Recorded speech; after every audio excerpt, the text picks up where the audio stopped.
Have you ever looked at pictures of those gigantic, building-sized machines that scientists use to smash atoms and just wondered, how on earth do they work?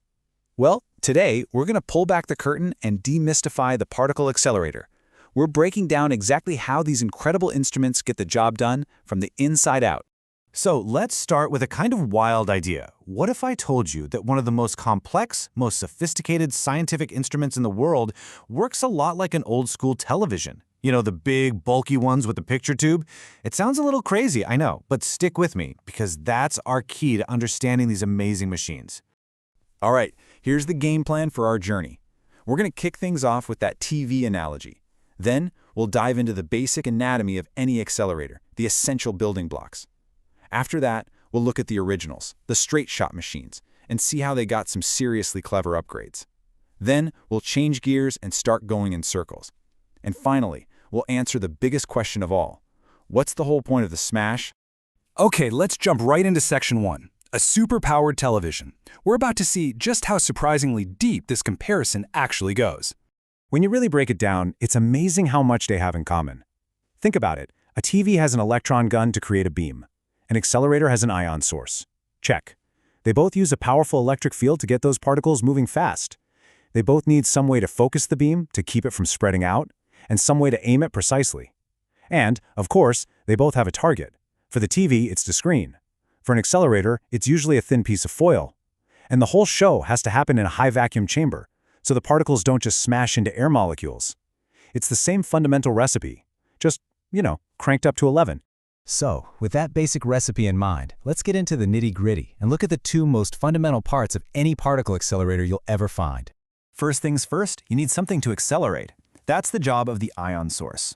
You can really think of it as the gun of the whole operation. It takes a neutral gas, like hydrogen, and uses a hot filament and an electric discharge to basically knock some electrons off the atoms. What you're left with is a beam of positively charged particles ready to start their incredible journey. Okay, so you fired your beam. Now you have to control it, right? That's where the beam transport system comes in. And this is so cool. It uses these powerful magnetic lenses. Now, they're not made of glass, obviously. They're carefully shaped magnetic fields that can focus and steer the beam of particles with incredible precision. The physics is different, but the concept? It's exactly like using a glass lens to focus a beam of light. So now that we have our basic components, a source and a steering system, let's look at how the very first accelerators were built. These are the pioneers, the electrostatic machines, and they did things in one single powerful straight shot. The core idea here is actually beautiful in its simplicity. All you have to do is create a huge, constant, high-voltage difference. Think of it like building a massive electrical cliff.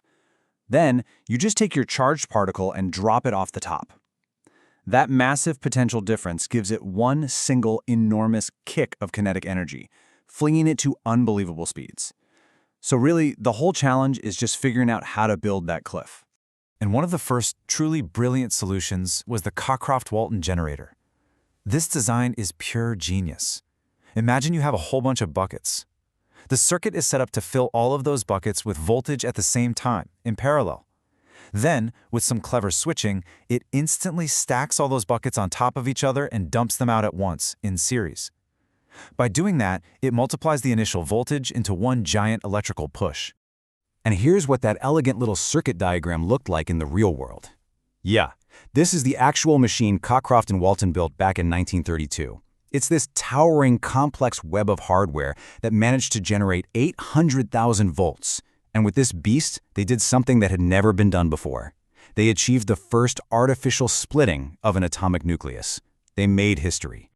But of course, technology never stands still. The next major leap forward was a different, more refined type of electrostatic machine called the Van de Graaff generator, and this thing would become the absolute workhorse of nuclear physics for decades. The principle behind the Van de Graaff generator is almost shockingly simple. It's practically mechanical. It literally uses a moving belt, like a conveyor belt, to physically pick up electric charge at the bottom and carry it up to a large hollow metal sphere at the top. This continuous physical transport of charge just keeps building and building, creating an enormous and, importantly, a very, very stable voltage. So why the switch? Well, it all comes down to a classic engineering trade-off.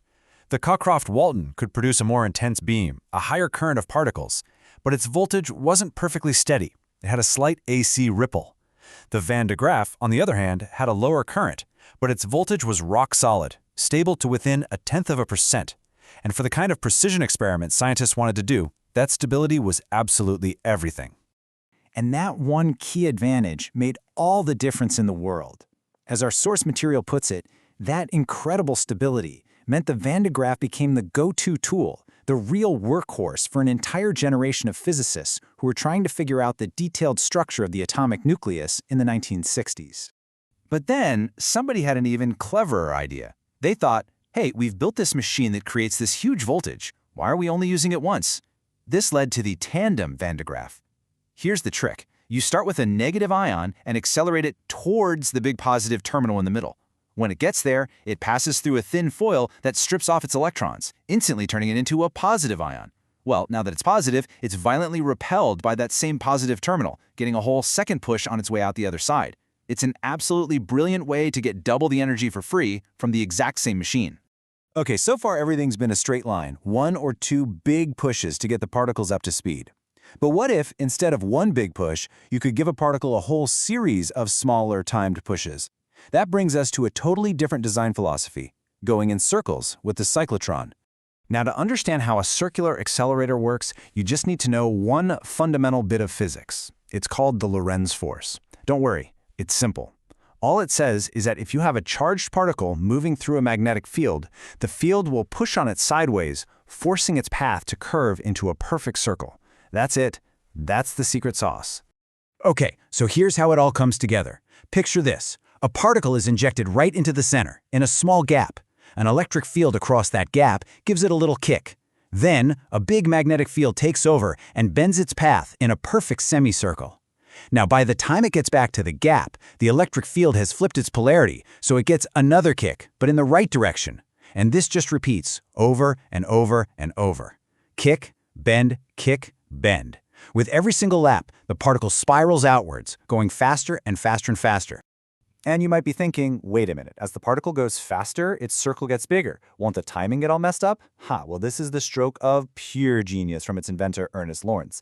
He realized that the time it takes the particle to complete each half circle stays exactly the same, no matter how big the circle is. The particle's higher speed perfectly cancels out the longer distance it has to travel. It's this critical feature that lets the electric field stay in perfect sync, giving it a perfectly timed push every single time. So, we've seen how these incredible machines work. Both the straight ones and the circular ones. But this all leads us to the biggest and most important question, doesn't it? What is the point of it all? Why go to all this time, expense, and trouble to build these giant machines just to smash together invisibly tiny particles? Well, it's all about energy. You can think of the energy of the beam as the magnification power on a cosmic microscope. At low energies, you can start to see the basic structure of an atom's nucleus. You crank up the energy into the medium range, and your view gets sharp enough to see the actual forces that hold that nucleus together.